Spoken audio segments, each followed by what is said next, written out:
दोस्तों, कभी आपने गौर किया है कि बहुत बार लोग मेहनत करते हुए भी आगे क्यों नहीं बढ़ पाते? वजह अक्सर मेहनत या टैलेंट की कमी नहीं होती, बल्कि असली दिक्कत फोकस की होती है। इंसान काम तो करता रहता है, पर उसका मन इधर उधर घूमता रहता है। कई बार शरीर किताबों के सामने बैठा होता है, लेकिन सोच कभी बीते हुए पल में चली जाती है, कभी आने वाले कल की चिंता में, और कभी फोन और सोशल मीडिया की तरफ भागने लगती है। ऐसे में काम तो होता है, पर सही नतीजा नहीं मिलता। गौतम बुद्ध ने एक सीधी सी बात समझाई थी कि जैसे तीर तभी निशाने पर लगता है जब धनुष पूरी तरह स्थिर हो, वैसे ही इंसान तभी सही जगह पहुंचता है जब उसका मन एक जगह टिकना सीख ले। और असली बात यह है कि आज के समय में यही सबसे मुश्किल काम बन गया है, क्योंकि हर तरफ ध्यान भटकाने वाली चीजें भरी पड़ी हैं। अब सवाल ये है कि ऐसे माहौल में मन को एक जगह कैसे रोका जाए, ये समझना अभी बाकी है। आज की जिंदगी में हर तरफ इतना शोर और भाग दौड़ है कि इंसान का ध्यान एक जगह टिक ही नहीं पाता। हर कुछ मिनट में मोबाइल की नोटिफिकेशन चमकती है, फिर हाथ अपने आप सोशल मीडिया पर स्क्रॉल करने लगता है, और धीरे धीरे हम एक साथ कई चीजों के पीछे भागने की आदत बना लेते हैं। बाहर से लगता है कि हम बहुत बिजी हैं, लेकिन सच में हमारा ध्यान टुकड़ों में बंट चुका होता है।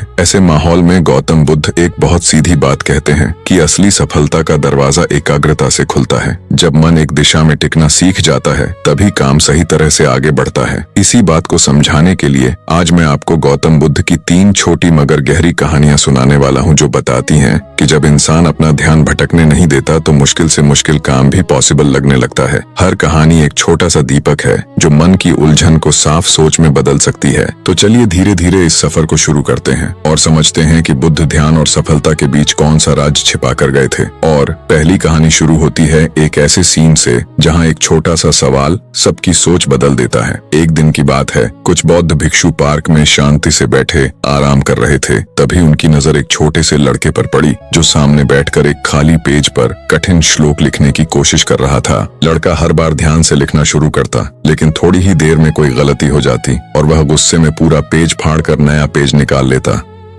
यह सिलसिला काफी देर तक चलता रहा और आसपास कागज के कई फटे हुए टुकड़े जमा हो गए। करीब 3 घंटे गुजर गए, लेकिन वह श्लोक अब भी पूरा नहीं हो पाया। कुछ देर बाद लड़के की नजर उन बौद्ध भिक्षु पर पड़ी तो वह तुरंत उनके पास आया और झुककर प्रणाम की परेशान आवाज में बोला, महात्मा, मैं पिछले 3 घंटे से यही श्लोक सही लिखने की कोशिश कर रहा हूं, पर हर बार कहीं ना कहीं गलती हो जाती है और मुझे फिर से शुरू करना पड़ता है। मैं समझ ही नहीं पा रहा कि इतनी कोशिश के बाद भी मैं इसे ठीक से क्यों नहीं लिख पा रहा। लड़के की बात सुनकर बौद्ध भिक्षु ने उसे ध्यान से देखा और हल्की सी मुस्कान के साथ कुछ कहने ही वाले थे। तभी एक छोटी सी बात ने पूरे सीन को बदल दिया। बौद्ध भिक्षु हल्के से मुस्कुराए और शांत आवाज में बोले, बेटा, असली दिक्कत मेहनत की नहीं बल्कि ध्यान की है। ज्यादातर लोग अपनी ताकत छोटी छोटी बातों और बेकार की आदतों में खर्च कर देते हैं, इसलिए उनका मन बार बार भटकता रहता है। जब इंसान किसी काम में अपना पूरा ध्यान और पूरी ऊर्जा लगा देता है, तभी काम सही बनता है। अगर तुम बार बार ऐसा करने की आदत बना लो तो धीरे धीरे मन भी उसी दिशा में चलने लगता है और वही गलती फिर दोहराई नहीं जाती। लड़के ने थोड़ा सोचकर पूछा, महात्मा, अगर मन अपने आप इधर उधर भागने लगे तो उसे एक ही काम पर कैसे रोका जाए? यह सुनकर बौद्ध भिक्षु ने उससे एक सीधा सवाल किया और बोले, जब तुम लिख रहे थे तब क्या तुम्हारा मन किसी और बात में उलझा हुआ था? लड़के ने झिझकते हुए कहा, हाँ महात्मा जी, आज छुट्टी के बाद मैं अपने दोस्तों के साथ खेलने जाने के बारे में सोच रहा था। यह सुनकर बौद्ध भिक्षु ने सिर हिलाया और फिर जो बात कही उसने उस छोटे से मोमेंट को सीख में बदल दिया। लड़के ने धीरे से कहा, महात्मा जी, आज छुट्टी का दिन है और बाकी बच्चे बाहर खेल रहे हैं, लेकिन मुझे यह श्लोक पूरा करना है। शायद इसी वजह से मेरा ध्यान बार बार उधर चला जाता है। बौद्ध भिक्षु ने शांत होकर कहा, ठीक है बेटा, अब एक आसान तरीका समझो जिससे तुम्हारा मन धीरे धीरे संभल जाएगा। जब भी लगे कि ध्यान इधर उधर जा रहा है, तब थोड़ी देर रुककर 5 गहरी सांस लो और अपना ध्यान न काम पर रखो न खेल पर, बस अपनी सांस पर रखो। जितना तुम अपनी सांस को महसूस करोगे उतना मन शांत होने लगेगा और भटकना कम हो जाएगा।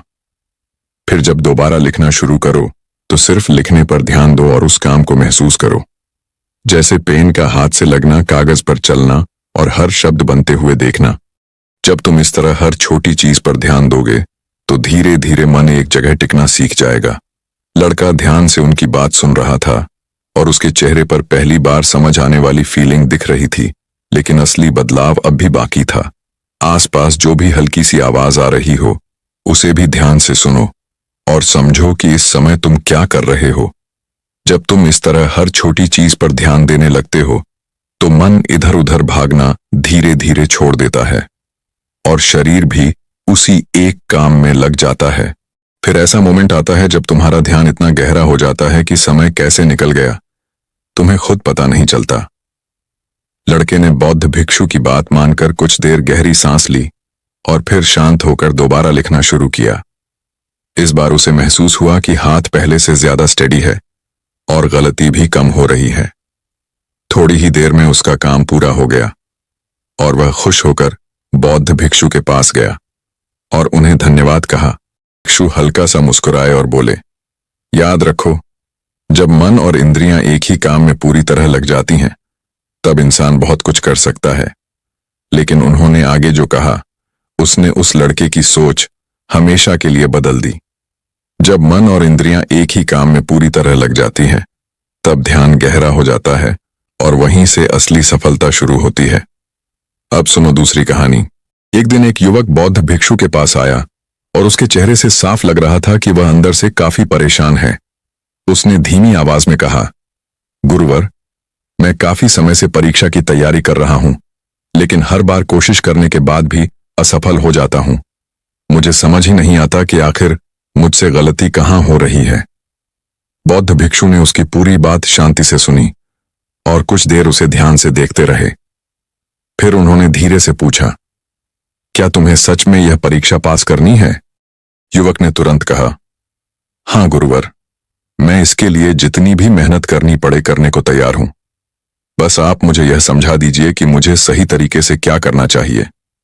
बौद्ध भिक्षु हल्का सा मुस्कुराए और बोले, ठीक है, अगर तुम सच में जवाब चाहते हो तो पहले तुम्हें एक छोटी सी बात समझनी होगी। और वही बात आगे चलकर उस युवक की सोच पूरी तरह बदलने वाली थी। क्या करना होगा यह समझने के लिए बौद्ध भिक्षु उसे अपने साथ थोड़ी दूर एक खाली सी जगह पर ले गए। वहां जमीन पर एक पुरानी मोमबत्ती और माचिस रखी हुई थी। बौद्ध भिक्षु ने मोमबत्ती उठाकर युवक के हाथ में दी और बोले, इसे जलाओ और सामने जो पेड़ दिख रहा है वहां तक लेकर जाओ, लेकिन ध्यान रखना, रास्ते में इसकी लौ बुझनी नहीं चाहिए। इतना कहकर बौद्ध भिक्षु शांत होकर एक तरफ चले गए। युवक ने माचिस जलाई और मोमबत्ती को जलाकर धीरे धीरे पेड़ की तरफ बढ़ने लगा। चलते समय अचानक हल्की हवा चली और मोमबत्ती की लौ डगमगाने लगी। युवक ने हाथ से उसे बचाने की कोशिश की, लेकिन थोड़ी ही देर में लौ बुझ गई। वह वापस आया और फिर से मोमबत्ती जलाई और एक बार फिर उसी रास्ते पर चल पड़ा। इस बार उसके मन में बस एक ही बात थी कि किसी भी तरह लौ बुझनी नहीं चाहिए। लेकिन आगे जो होने वाला था वही इस कहानी की असली सीख बनने वाला था। युवक ने यही कोशिश बार बार दोहराई। हर बार मोमबत्ती जलाता और पेड़ की तरफ चल पड़ता, लेकिन हल्की सी हवा आती और लौ फिर बुझ जाती। काफी देर बाद वह थक गया और बुझी हुई मोमबत्ती हाथ में लेकर वापस आ गया। चेहरे पर साफ मायूसी थी और वह धीरे से बोला, गुरुवर, लगता है मैं यह छोटा सा काम भी ठीक से नहीं कर पाया। बौद्ध भिक्षु हल्के से मुस्कुराए और बोले, अरे, इसमें मुश्किल क्या थी, तुम्हें तो बस जली हुई मोमबत्ती लेकर थोड़ी दूर ही चलना था। युवक ने शांत आवाज में कहा, गुरुवर, मैंने पूरी कोशिश की, लेकिन हवा बार बार लौ को बुझा देती थी। यह सुनकर बौद्ध भिक्षु बोले, बस यही बात समझने लायक है। जैसे इस मोमबत्ती की छोटी सी लौ है, वैसे ही तुम्हारा मन है, और चारों तरफ जो हवा चल रही थी वही वैसे ही चीजें हैं जो ध्यान को बार बार भटका देती हैं। जब तक तुम इन हवाओं को समझकर उनसे बचना नहीं सीखोगे, तब तक मन की लौ भी ऐसे ही बुझती रहेगी। और असली बात तो अभी आगे समझ में आने वाली थी। जब तक तुम इन भटकाने वाली आदतों को काबू में नहीं लाओगे, तब तक मन की लौ बार बार बुझती ही रहेगी। ठीक वैसे ही जैसे मोमबत्ती हवा में टिक नहीं पा रही थी, वैसे ही बिना फोकस के इंसान अपने लक्ष्य तक नहीं पहुंच पाता। अगर मंजिल सच में चाहिए तो मन को एक जगह टिकाना सीखना पड़ेगा और जो भी काम करो उसमें पूरी तरह लग जाना पड़ेगा। जब इंसान सच में पूरे मन से कोशिश करता है तो उसके प्रयास खाली नहीं जाते और धीरे धीरे रास्ता खुद साफ होने लगता है। बौद्ध भिक्षु ने आगे कहा, याद रखो, हर तरह की समझ और सीख की जड़ ध्यान ही होता है। कोई भी काम सही ढंग से करना है तो पहले मन को एक जगह रोकना सीखना जरूरी है। मन वही बनता जाता है जैसी आदत हम उसे रोज देते हैं। इसलिए छोटा काम हो या बड़ा, हर काम को पूरे ध्यान से करना शुरू करो। धीरे धीरे मन का ढंग बदलने लगेगा और वही बदलाव आगे चलकर सफलता का रास्ता खोल देता है। लेकिन उस युवक को अभी एक और बात समझनी बाकी थी जो उसकी सोच को पूरी तरह बदलने वाली थी। फिर बौद्ध भिक्षु ने तीसरी कहानी सुनाई। एक दिन एक युवक ने उनसे सवाल किया कि मन में जो लगातार विचार आते रहते हैं उन्हें छोड़ा कैसे जाए। बौद्ध भिक्षु बोले, इसका जवाब दूंगा, लेकिन पहले तुम्हें एक छोटी सी परीक्षा से गुजरना होगा। उन्होंने एक गिलास पानी से पूरा भरकर युवक के हाथ में दे दिया। फिर शांत आवाज में बोले, इसे ऐसे पकड़े रहो कि पानी की एक बूंद भी नीचे न गिरे। युवक ने हंसते हुए कहा, यह तो बहुत आसान काम है, और उसने गिलास मजबूती से पकड़ लिया। शुरू के कुछ पल तक सब बिल्कुल नॉर्मल रहा और पानी भी स्थिर था, लेकिन थोड़ी देर बाद उसके मन में अलग अलग ख्याल आने लगे।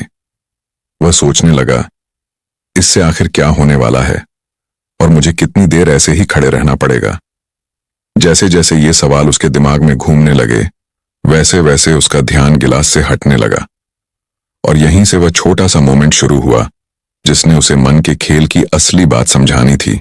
धीरे धीरे उसका ध्यान इधर उधर जाने लगा और हाथ में पकड़े गिलास से थोड़ा पानी बाहर छलक गया। कुछ देर बाद बौद्ध भिक्षु ने शांत होकर कहा, बेटा, जब तक तुम्हारा मन सीधा और शांत था तब तक पानी की एक बूंद भी नहीं गिरी, लेकिन जैसे ही दिमाग में अलग अलग सोच आने लगी वैसे ही हाथ भी डगमगाने लगा और पानी गिरने लगा। बौद्ध भिक्षु ने उसे समझाते हुए कहा, जैसे गर्म लोहे पर बार बार हथौड़ा पड़ता है और वह नया आकार ले लेता है, वैसे ही इंसान के विचार उसके मन और स्वभाव को बदल देते हैं। उन्होंने कहा, तुम्हारा मन भी इस गिलास के पानी जैसा है जो बहुत जल्दी हिल सकता है अगर ध्यान इधर उधर चला जाए। अगर तुम चाहते हो कि यह पानी यानी मन शांत और सीधा रहे तो सबसे पहले अपने विचारों को संभालना सीखना होगा। फिर बौद्ध भिक्षु ने मुस्कुराकर कहा, अब एक बार फिर से इस गिलास को पकड़ो और इस बार अपना पूरा ध्यान सिर्फ इसी पर टिकाओ। अब देखना आगे क्या होता है और तुम्हारा मन तुम्हें क्या सिखाने वाला है। अब अपना ध्यान अपनी सांसों की तरफ ले आओ और महसूस करो कि सांस पेट और सीने तक आ रही है, फिर धीरे से वापस जा रही है। हाथ में जो भारीपन या हल्का दर्द लग रहा है उसे जबरदस्ती हटाने की कोशिश मत करो, बस उसे आने जाने दो। दिमाग में जो भी सोच चल रही है उन्हें रोकने की जरूरत नहीं है, बस उन्हें ऐसे देखो जैसे कोई दूर खड़ा होकर गुजरती चीजों को देखता है। खुद को बस इतना याद दिलाते रहो कि तुम ये विचार नहीं हो बल्कि इन्हें देखने वाले इंसान हो। जब तुम ऐसा सोचते हो तो विचार अपने आप आते हैं और थोड़ी देर बाद खुद ही चले जाते हैं और मन ज्यादा परेशान नहीं होता।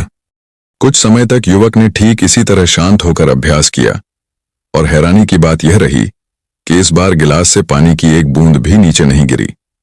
बौद्ध भिक्षु ने मुस्कुराकर कहा, बस इसी तरह ध्यान लगाकर रोज थोड़ा अभ्यास करते रहो। धीरे धीरे मन स्थिर होने लगेगा और फिर मुश्किल से मुश्किल काम भी तुम्हें नॉर्मल लगने लगेगा। लेकिन असली बात तो अभी बाकी है, क्योंकि मन पर काबू पाने का जो राज बौद्ध भिक्षु ने आगे बताया वह और भी हैरान करने वाला था। धीरे धीरे ऐसा समय आएगा जब मुश्किल से मुश्किल काम भी तुम्हें आसान लगने लगेगा। ये बात समझने के बाद वह युवक खुश हुआ और बौद्ध भिक्षु को दिल से धन्यवाद कहकर अपने घर की तरफ लौट गया। दोस्तों, अगर आप यहां तक सुन चुके हैं तो उम्मीद है इस कहानी से आपको जरूर कुछ काम की बात समझ आई होगी। अगर आपको यह वीडियो अच्छा लगा हो तो इसे लाइक करना और अपने दोस्तों के साथ शेयर करना मत भूलना। ऐसी ही और काम की कहानियां सुनने के लिए चैनल को सब्सक्राइब जरूर कर लेना और घंटी बटन भी दबा देना। हम फिर मिलेंगे एक नई कहानी और एक नए इंटरेस्टिंग लेसन के साथ। तब तक अपना ध्यान रखो और सोचो कि अगर मन सच में काबू में आ जाए तो इंसान क्या कुछ कर सकता है।